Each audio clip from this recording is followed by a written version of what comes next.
বন্ধুরে আমি একটা ড্রোন কিনে দিব, ড্রোন দিয়ে আপনার বোনটা বাড়িতে বসে বসে দিই।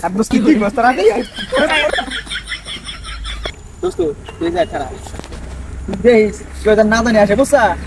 আমি দেখি ওর লগে দেখা হয় না। আল্লাহ অনেক দূরে ছিল। তুলি কোথায় রে? তুলি তো অনেকদিন ধরে দেখি না, অনেক কষ্ট করে আল্লাহ অনেক দূরের থেকে যারা দেয় তাও বোঝে না যে একটা ফোন দিই, ফোন ধরে না কেন? এই শুধু বইছে নি, চালো হয় লোক আসতে পারে। আরে দেখাই তো করতে পারলাম না, কি হয়েছে?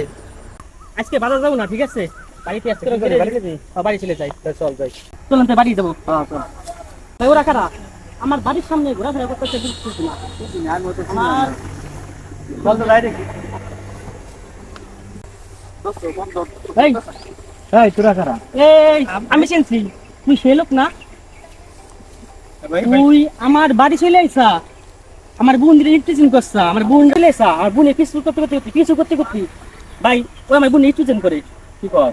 হ্যাঁ ভাই, ওই দেন আমার বাড়ি, এই যে বাড়ি, আমার বাড়ি চলে এসে এই বাড়ির সীমানায় আমার বোনকে দেখার জন্য। আমরা তো রাস্তায় খালি দিই, চালো কি হয়েছে? আমরা তো রাস্তায় খারাপ হয়েছি। না না না না, তাই এখানে উকি উকি পাচ্ছেছো তোমরা? কই একটা কথা বলে দেই, এবার বাড়ি কই তোকে?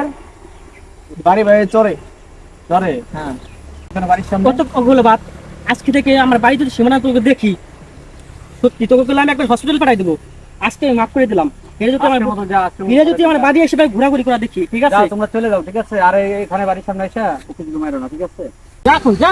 আরে ঠিক আছে, আমার বন্ধুরে আমি একটা ড্রোন কিনে দিব, ড্রোন দিয়ে আপনার বোনটা বাড়িতে বসে বসে দিই। কি করে হুমন্তি কইলো কি? ওই দোকান কিনে আমার বোন দেখছি